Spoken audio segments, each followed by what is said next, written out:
Ladies and gentlemen, the Honourable Matthew Canavan was sworn in as the Federal Resources Minister the Federal Minister for Resources in Northern Australia on the 19th of July 2016.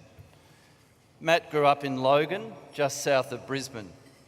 After achieving a first-class honours degree in economics at the University of Queensland, he worked at the Productivity Commission, where he rose to the level of director. During that time, Matt worked on projects ranging from competition law, housing affordability, to counting the number of policies that Australian governments had introduced to tackle climate change. The answer was 244. Matt went to work for Barnaby Joyce as his Chief of Staff ahead of the 2010 elections. In that role, he helped develop policies to provide tax concessions for vital infrastructure and to encourage people to move to the regions. He worked on a Senate inquiry that recommended stricter environmental controls on coal seam developments, and he developed a coalition report on the potential to invest in new dams throughout Australia. At the 2013 election, Matt was elected to the Senate. He took up his position in July 2014, based in Rockhampton. He was the first senator to be based in Rockhampton for more than 20 years. Matt is a former Lions Youth of the Year, and he worked as a leader with the Christian Brothers on Edmund Rice camps, where he met his wife. They now live in Yeppoon near Rockhampton with their 4 sons and baby daughter. While Matt's family is very proud of him being pre-selected by the LNP to run for the Senate, his father remains slightly disappointed that he gave up cricket at 16 and therefore never fulfilled his true calling to play Test cricket for Australia. Members and guests, please welcome Matt Canavan, our Federal Resources Minister, to the Melbourne Mining Club.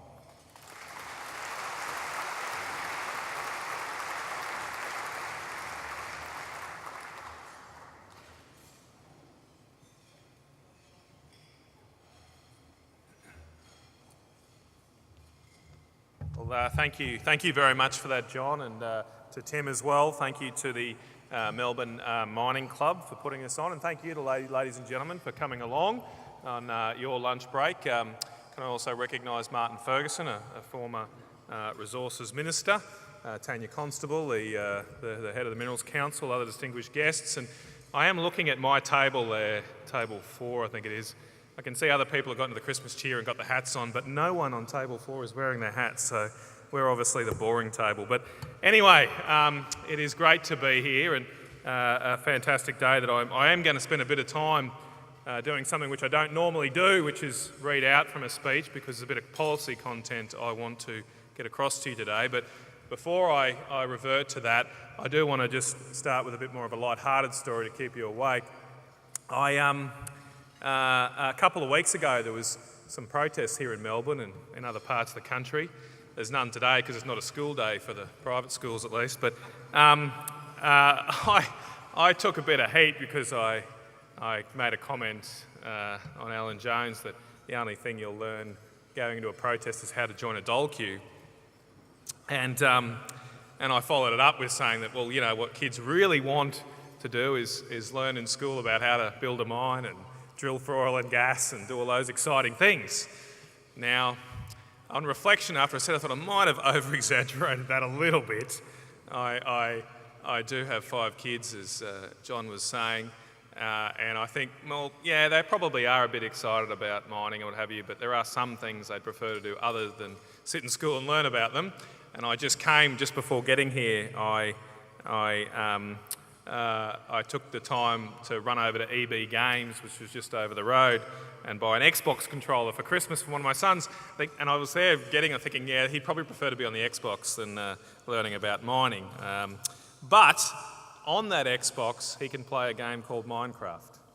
And so far, I haven't come across the computer game that lets you live out your fantasy of being an environmental activist. I haven't come across that yet.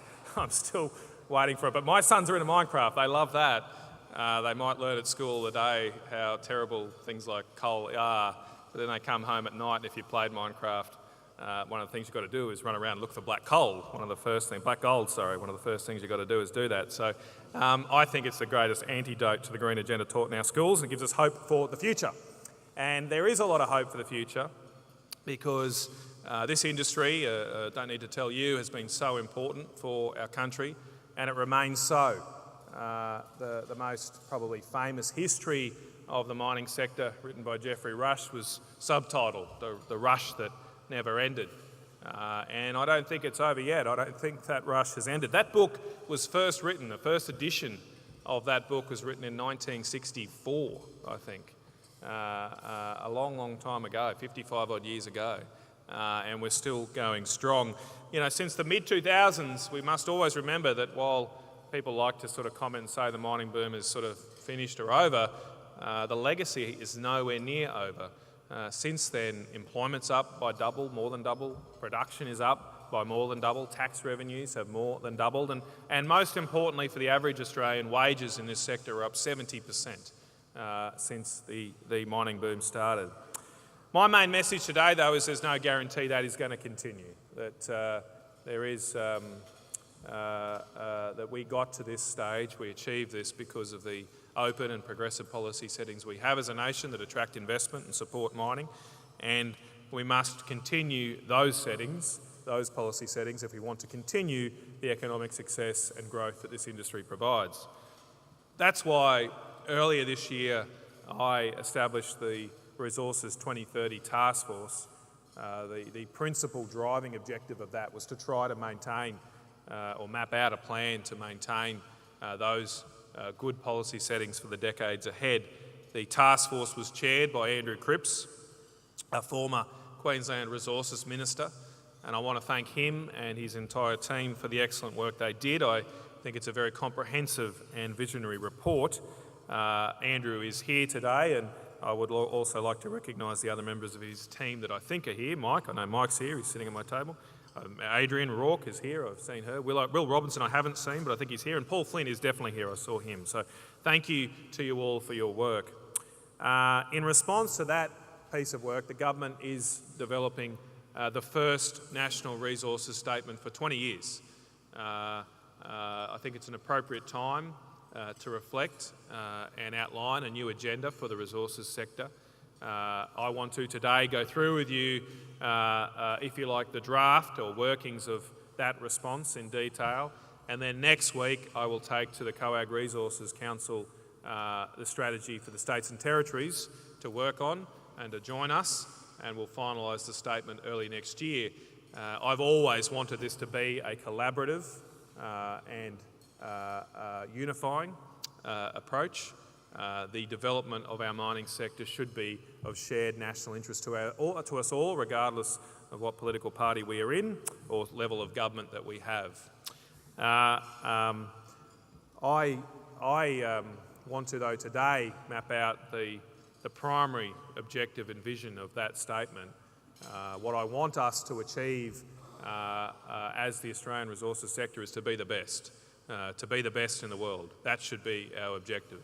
Now, we have a more detailed visionary statement, which my dutiful public service in my department have come up with to have the world's most advanced, innovative and successful resources sector which delivers sustained prosperity and social development for all Australians.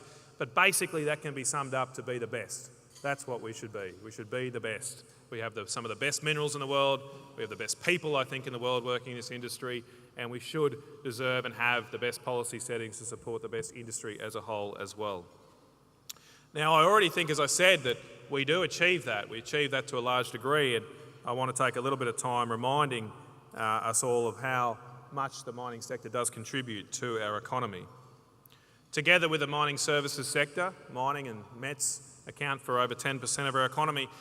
Exports this year are projected to hit for the first time over $250 billion, $250 billion, accounting for more than 70% of our goods exports. Just come from this sector alone, 70%. Since the mid-2000s, the investment from the sector is over $650 billion, and that's 40% of our nation's investment, total investment in our country. The sector now employs nearly 250,000 people. That's up from just over 100,000 before the mining boom. And overall, when you include mining services, more than 1 million Australians owe their jobs to the resources sector. As I mentioned earlier, perhaps the most important thing the sector provides is high-paying wages, high-paying jobs, and the average wage in the sector is 40% higher than that in the next highest industry. Not just 40% higher than the average, it's 40% higher than the next highest wage in the next highest industry. As the resources sector thrives, so does the rest of the country. By 2013, the previous mining boom had raised real household income by 13% across Australia. It had increased real wages by 6%, that's across the whole economy, not just in the mining sector, and reduced the unemployment rate by 1.25%. The resources sector also contributes much more than just in raw economic terms. More than half of the employees in the sector work in remote and regional Australia. And the resources sector, this is something I think we should be very proud of. The resources sector employs the highest proportion of Indigenous Australians than any other sector in the country. Employment for Aboriginal Australians in the mining sector has grown by 2.5 times in the last decade, compared to only 1.5 times for the rest of the economy. And of course, the sector also contributes greatly to the public services we all enjoy through the tax revenues it pays.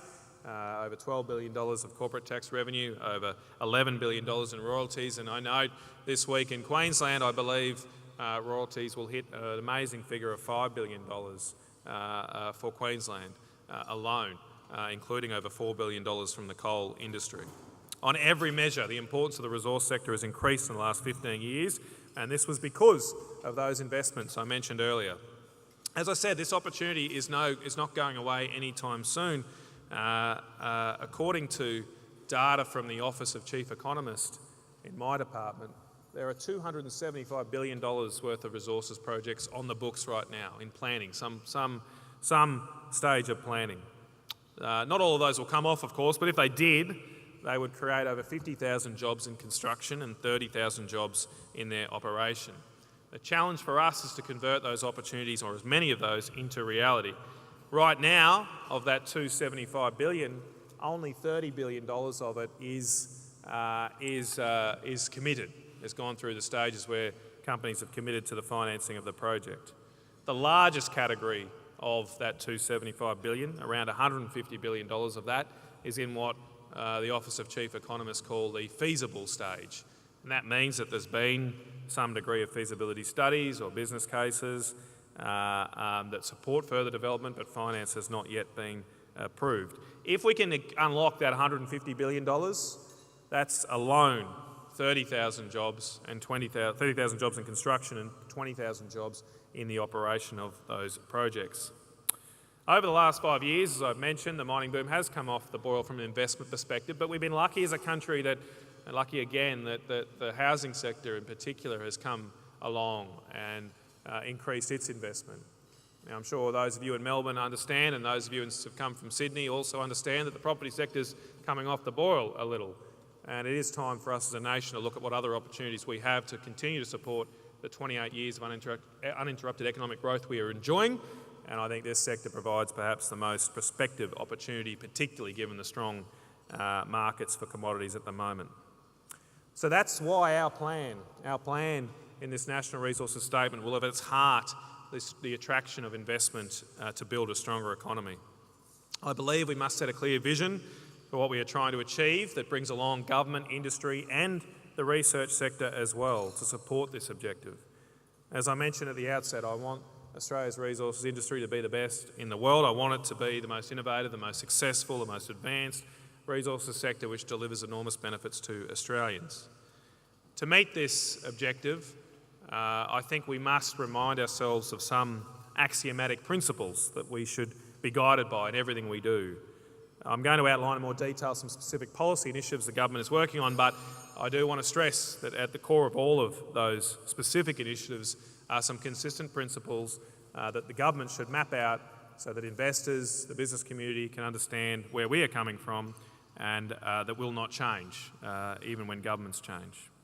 The first of those principles are that Australia's national resources wealth belongs to the Australian people and it should be developed for their benefit. In particular, development of the resources sector should contribute to public revenues and provide business and employment opportunities to regional and remote Australians and to Indigenous Australians. The second principle is that new policies and regulations should be based on robust science and evidence and account for the needs of the broader community, especially the communities where the resource sector operates. The third principle is that foreign investment remains an important vehicle to develop Australia's resources and one which we will support. The fourth principle is that we must embrace technological change to remain competitive, responsive and continuously improve environmental outcomes. The future success of Australia's resource sector relies on working smarter, safer, cleaner and more efficiently than our competitors. We must identify new resources, enhance workforce skills and manage environmental impacts more effectively to gain the wider support of the Australian community. To meet this mapped out objective and those consistent with those principles, we've also mapped out 5 discrete policy goals that we would like to focus on, particularly through COAG in the next few years. Of these 5 areas, none are more important than the other. They haven't been ranked in any way. We think they're equally important to deliver on by all governments. The first is around competitiveness, that we should deliver the most globally attractive and competitive investment destination for resources projects. The second is that we should develop new resources, industries and markets, including through the promotion and use of the latest exploration techniques. The third is that we should invest in new technologies and approaches, especially to deliver better environmental outcomes from mining projects. The fourth is to continue to provide well-paid, secure jobs and to support the development of skills in our mining workforce. The fifth is that we should support communities to ensure they receive benefits from the resources that are developed on behalf of them. I'm going to spend a bit of time on each of these 5 areas, mapping out what we are thinking at the moment. We have established a hard-won reputation as a country that is a good destination for resources investment. Yet we have typically not invested much in the promotion of Australia as a specific destination for resources investment, at least from a government perspective I'm talking about here. In contrast, we do spend significant resources in promoting the strengths of Australia as a land of agricultural opportunity and as a major tourist destination. The Resources 2030 Task Force identified that more could be done to promote Australia as an investment destination, given the natural resources and strong record we have. Yesterday, I helped launch a report by Austrade on lithium opportunities that are available here in Australia.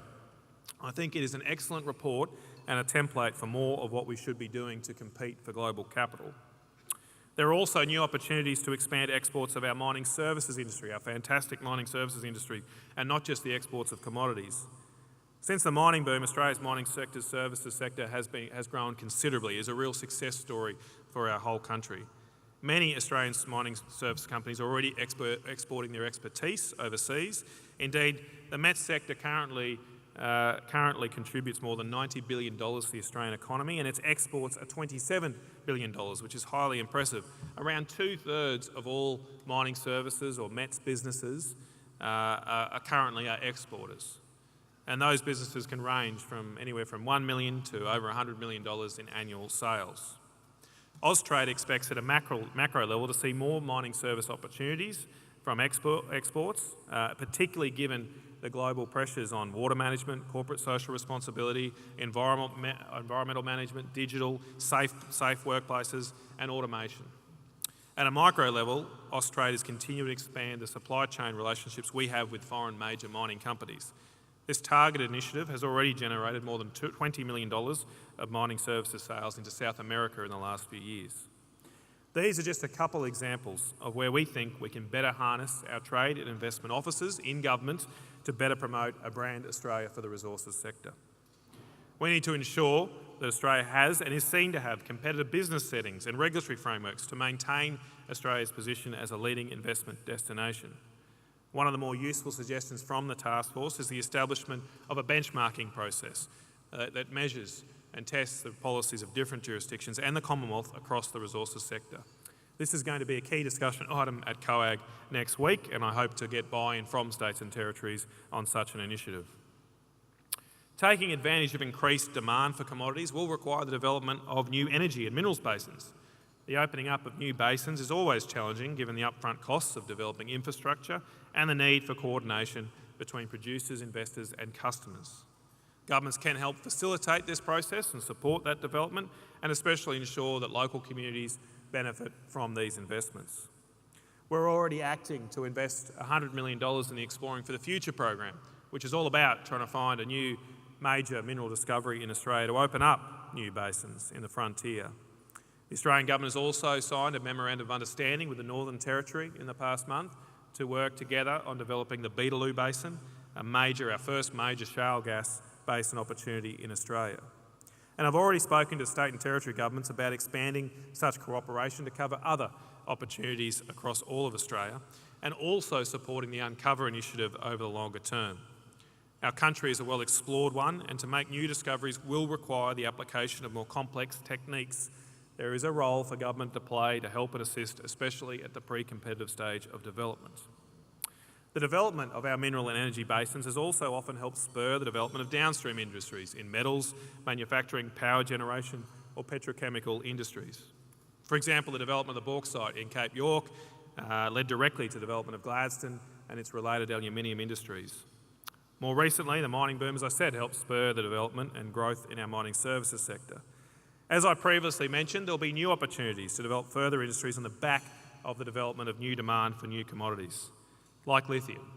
2 companies in Western Australia are already investing to develop lithium hydroxide plants, the next stage beyond processing the ore, and that can take lithium ore from a value of just under $1,000 a tonne to nearly $20,000 a tonne. We're working on a strategy to support our critical minerals sector at the federal government level. Our strategy will include support for infrastructure development, research and development and investment priorities. I'm going to discuss with the states and territories next week whether we can work together on a national critical mineral strategy to unlock these opportunities for Australia. The government will build on existing efforts to develop these industries. The Northern Australian Infrastructure Facility has already provided over $100 million to support infrastructure to unlock lithium and mineral sands opportunities. And early this year, we signed a Memorandum of Understanding with the United States to work together on critical minerals. This week, I will sign a letter of intent with my counterpart, Secretary Ryan Zinke, the Secretary of the Interior in the United States, on critical minerals, which will mean Geoscience Australia and the United States Geological Survey work closer on the exploration, extraction, processing and research development around minerals critical to the US economy. Both our nations will now carry out further analysis of those needs and identify the specific minerals that Australia can assist the US with.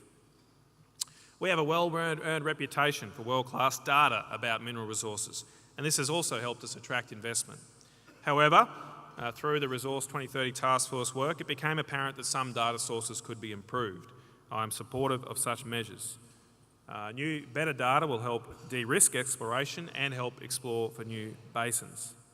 Advances in technology, including high-performance computing, modelling and big data analytics, make the collection and integration of data more effective and efficient.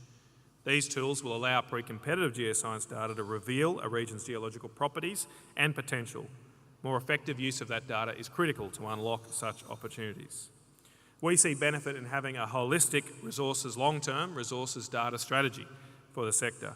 A clear strategy will help ensure that the scope and curation of key data sets, such as the geoscience environment, biodiversity and heritage, are made available to the whole sector. That will not only reduce the risk of exploration, but also help governments make informed decisions and better facilitate approval processes. It will also enhance environmental management practices and outcomes and improve transparency to build community trust. Perhaps one of the greatest challenges facing the sector right now is, it's a good problem to have, is the shortage of skilled labour. It's certainly the most common thing that is raised with me in central Queensland at the moment. But it does somewhat perplex me, because only a couple of years ago there in central Queensland, around 10,000 people were laid off.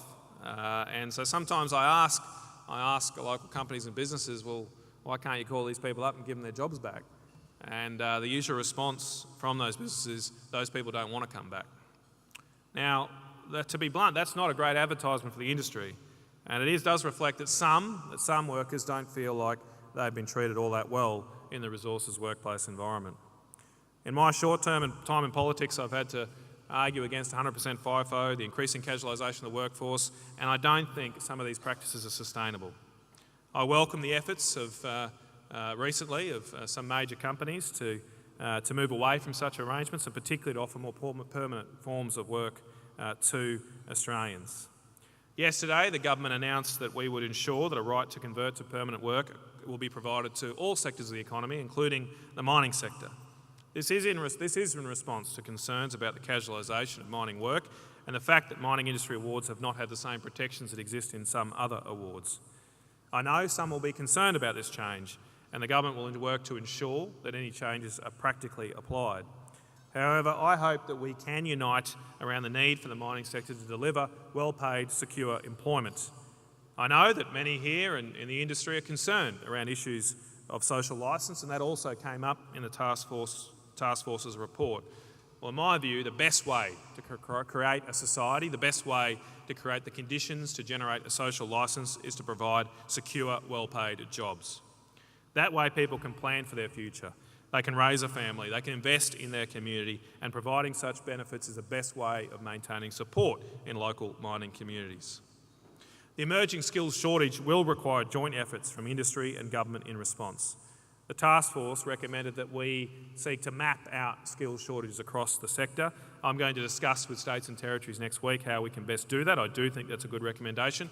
I particularly want to begin with trying to tackle the issue of a drop-off in admissions to mining schools around Australia, and I've already started discussions with some of those schools about what we might do in response. We also need the states and territories on board for that as well, I think. Secure, well-paid employment is ultimately the best way to build sustainable communities, but there are also other interactions that the mining sector has which are important. I've long been concerned over how small businesses have been treated in the mining supply chain, and that's why I referred this matter to the House of Representatives Committee chaired by Barnaby Joyce earlier this year. Last week, the committee produced its report, and I think there are many sensible ideas in it. First is the need to ensure that small and medium-sized businesses can manage their cash flow, and excessive payment terms are not imposed on them. Payment terms for small businesses are an item on this week's COAG agenda, the Chief Minister's agenda. This is something that has particular relevance in the mining sector, especially to support the development of our mining services industry. Again, I welcome that many companies are making improvements here, but perhaps more important than the policy changes are the implementation of the policy itself. I was once talking to a lobbyist for a large mining company, and we were talking about this particular issue, and the lobbyist said to me that they were in discussion with the company that contracted them about that, and the company said they're not sure what all the fuss is about. They provide 30-day terms to small businesses. Well, the lobbying firm had to correct them and say, well, we're a small business and we don't get paid in 30 days because the clock often starts when the company chooses. So the basic principle here is that we've got to support our local communities, and local businesses must be part of the culture of our mining industry, not just a ticker-box policy approach. I want to finish and returning on a positive note. I don't think the industry's taken a ticker-box approach to issues around Indigenous development. I think that you've all made fantastic strides in delivering massive opportunities to Indigenous Australians in a way that governments, other sectors have not even gotten close to achieving. And if that result can be achieved for the Indigenous communities, I'm sure we can also make a difference to the small businesses in our communities as well.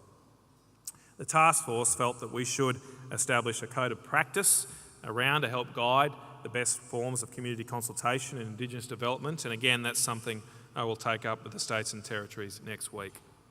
So next week, I'm told, will be the first time that the COAG Resources Council has met for a dedicated meeting on resources policy. In the past, resources have been a component of a discussion between energy ministers. I'm not sure why we need to focus on energy so much at the moment, but anyway, that's been my experience as a minister in the last few years. Is we go to these COAG meetings and all the time is taken up debating and discussing energy, and we get to the end and there's a few items on resources and everyone's tired and wants to go home and catch their planes.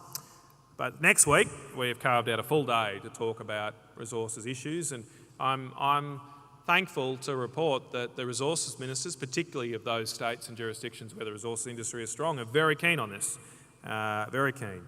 And I think we'll have very fruitful discussions about this National Resources Statement, and as I say, hopefully achieve buy-in on all of these policy goals, on some ways forward to make sure we maintain this sector as the great industry that it is.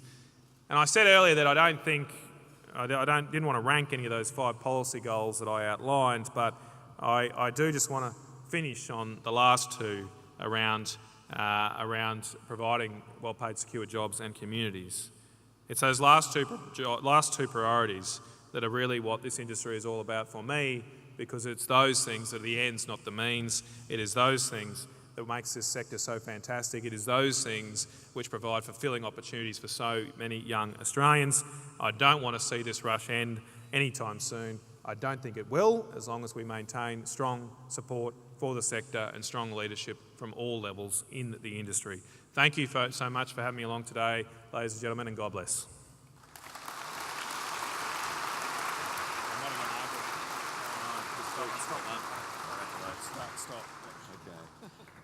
We've got time for quite a lengthy Q&A if we need to.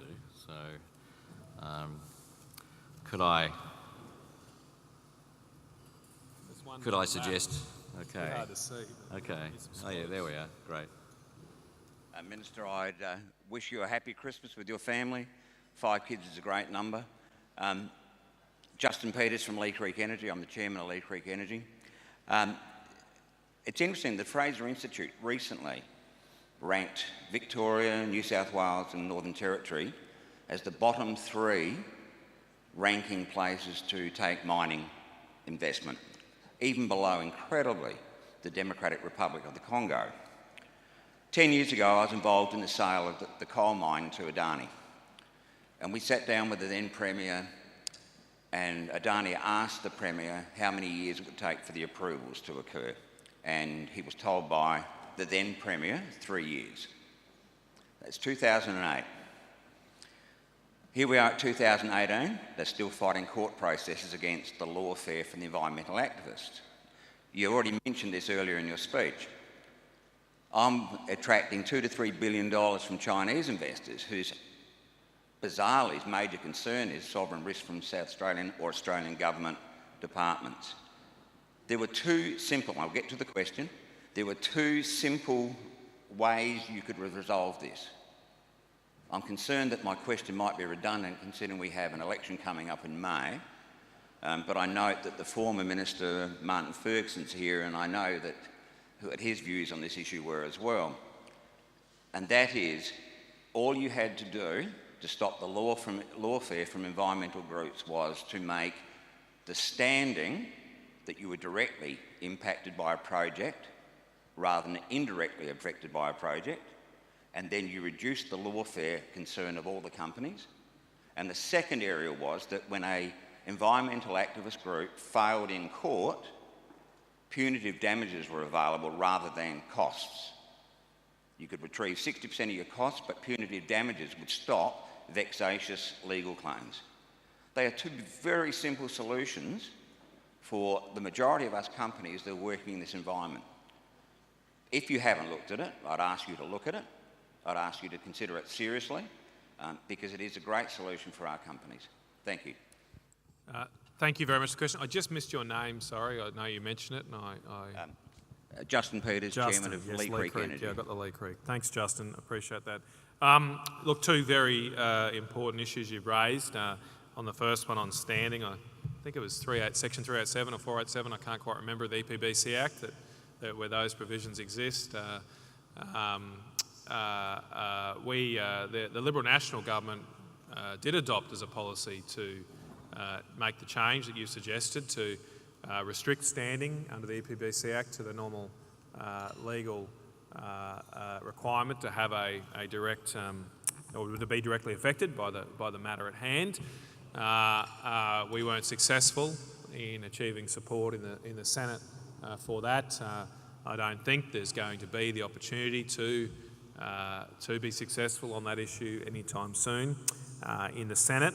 I still think it's a sensible idea, but I don't think it's a panacea either, because I think, and Andrew Cripps is here somewhere, I think the Queensland government made a similar change when he was the Resources Minister, and some of these groups still found ways around it, and it did struggle to get wider community support, that change, and it was reversed by the incoming Labor government. So it won't, I don't think, be a silver bullet. The other issue you raised is about damages in courts and costs orders. Look, again, I suppose it's something that's typically not codified, that it's a matter usually for the justices to take those issues into consideration, and I certainly know that companies sometimes do pursue costs. Obviously, one issue is some of these groups are largely shelf entities, and you won't necessarily get much from them. I think there is an issue here. There's no doubt an issue. I don't think one particular change is going to solve it. I think we are also progressing reforms to do with the deductible gift recipient status of some of the organisations that are abusing court processes for political ends. We recently have passed laws in the Parliament to restrict foreign funding for political purposes. That's obviously not only an issue in relation to environmental activism, but that is a component of it. So we are taking action here, but I don't think it's something that's going to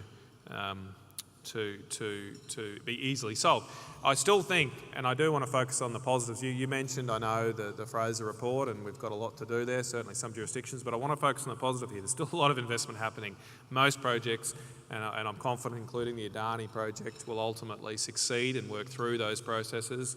What I would like to focus on is how can we make sure and to facilitate the progress of approvals at both state and federal levels, and also the most sustainable thing we can do in a democracy to ensure political support is to get the community support. That is, we cannot forget that ultimately at some point politicians in a democracy are going to go where the people are. That's the way it works. That's the way it should work. So we must continually invest in efforts to maintain public support, not just rely on some kind of white knight as a minister of a government to save the day. That's not going to be a sustainable strategy. Thanks, Matt. I think we have one, Gavin, down here. Thank you. Joe Kukutsa, Amara International. Thanks, Minister, for a very interesting talk and your support of the mining industry. I guess it's fair to say to be the best in the world, we need to continuously innovate. And to do so, I believe we need to spend on R&D. Amara's position and business is really to promote collaborative R&D to solve industry's big problems. And as such, any instrument of government that supports and incentivises the spending of R&D is important.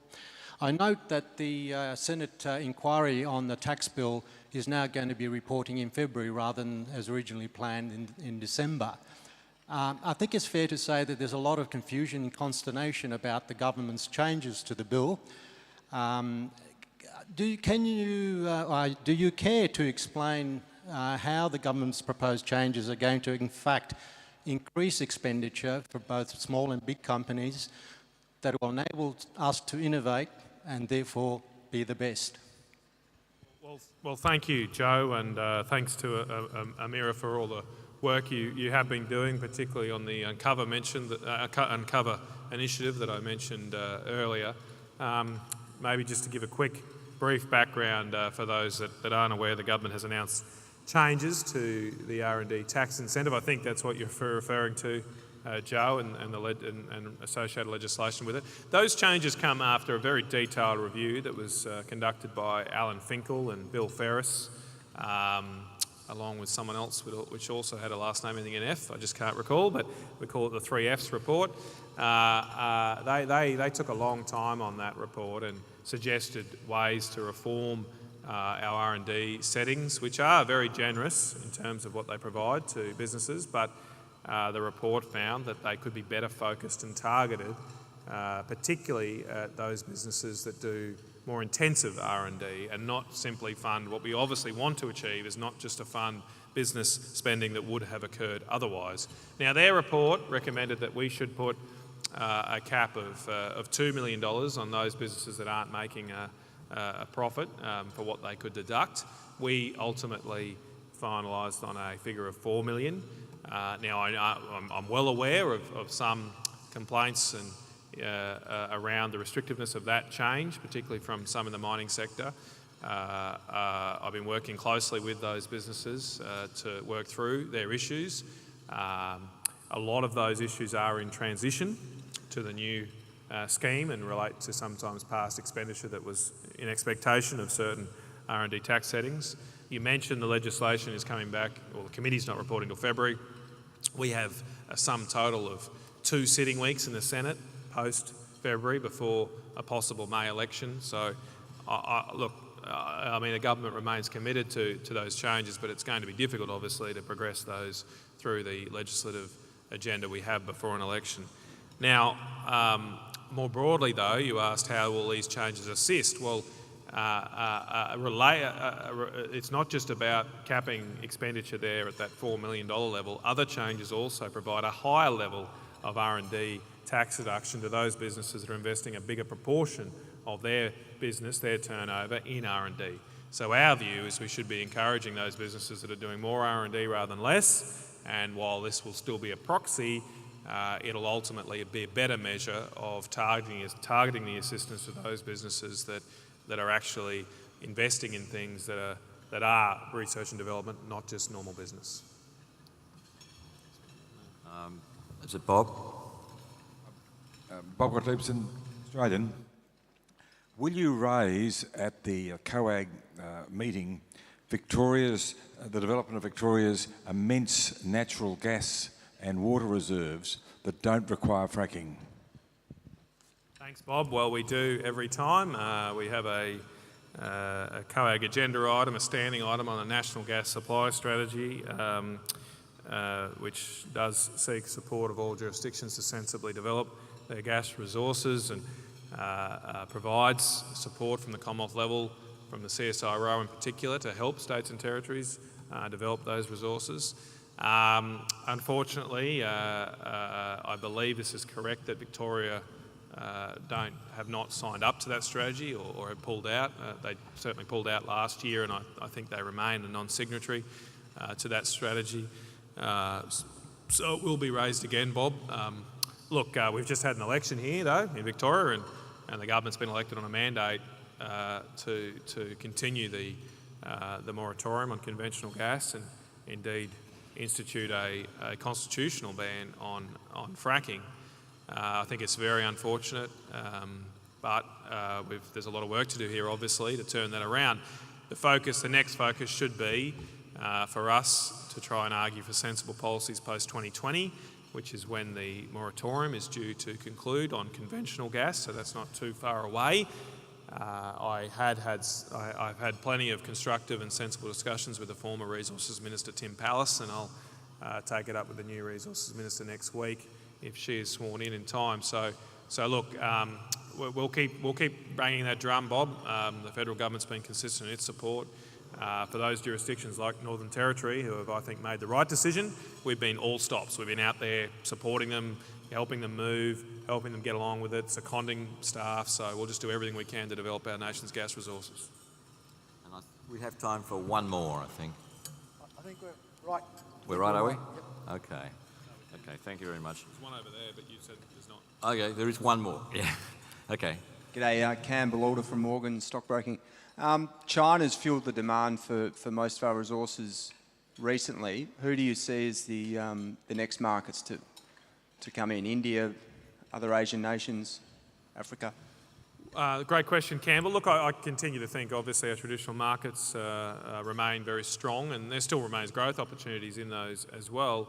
But look, you mentioned India, and that's, I suppose, the one single country, and I'll come back to some others, but that's the one single country where there's an opportunity anywhere near the size, potentially, of what China was to us. Now, most, I suppose, don't think that a Chinese-like boom will be recreated in India. I'm always of the view that, I think Yogi Berra got it right. Making forecast predictions are very difficult, particularly when they're about the future. So who would know? But India is the fastest growing major economy in the world. It does have a different mix of commodity demands relative to China, but India is now our largest coking coal market, and steel production is due to grow there faster than any other country in the world. They have already obviously significant reserves of coal and iron ore, but they're not or often not of the highest quality, so we have opportunities there. with some of our higher quality coal and iron ore. And of course, there remains, India has not yet established a significant ongoing gas import relationship or customer, and we are well placed, particularly on the western side of our country, well placed to potentially serve that growing demand. So that's something we've got to work on. I was at the AFR Australian-India Business Summit a few weeks ago, and as I said there, we've got to work harder on our relationship with India. I think we're complacent sometimes because we think that we have these 3 Cs of Commonwealth, curry and cricket, and so therefore we'll have a naturally good relationship with India. Well, I was in India when we played Test cricket over there last year, and cricket ain't a unifying moment between our two nations, not in the Indian press at least. They are brutal, and that was before Sandpaper Gate. I wonder how our team will be treated the next Indian tour. But so I say we need to add a 4th C to those 3 Cs. We need to add the 4th C of commerce to build that relationship, and this industry is probably the best able to do that. As I like to cheekily add, we need to add the best C in commerce to add a 5th C to it is coal. So let's focus on that. Well done, Matt. I'll ask the ministers to stay on stage while Patrick, you might, if you like, please give us the vote of thanks. Patrick Smith from AMC Consultants.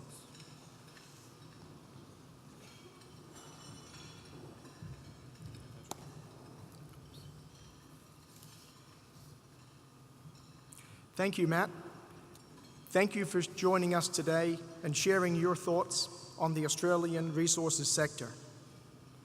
The Australian resources industry is consistently successful with skills and achievements recognised worldwide. 70% of Australia's export value coming from resources is testament to our success.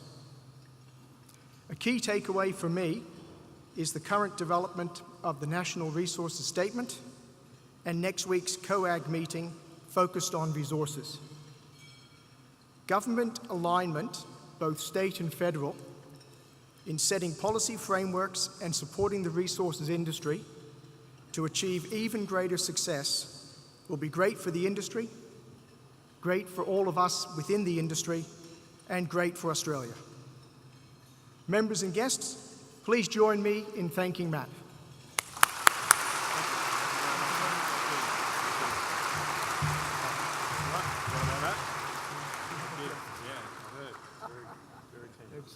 I suspect, and I think Paul would like to get a photograph. Okay. Did you get a photo of the shake? So here? With me, without me? Yep, here. Shaking. Well done. Okay. Do as we're told. Here we go. Thanks, Tim. Okay, thank you very much. Good on you, Paul. Okay, just to finish off, I'll refer to some upcoming events. The MCA has asked us to let you know that Minerals Week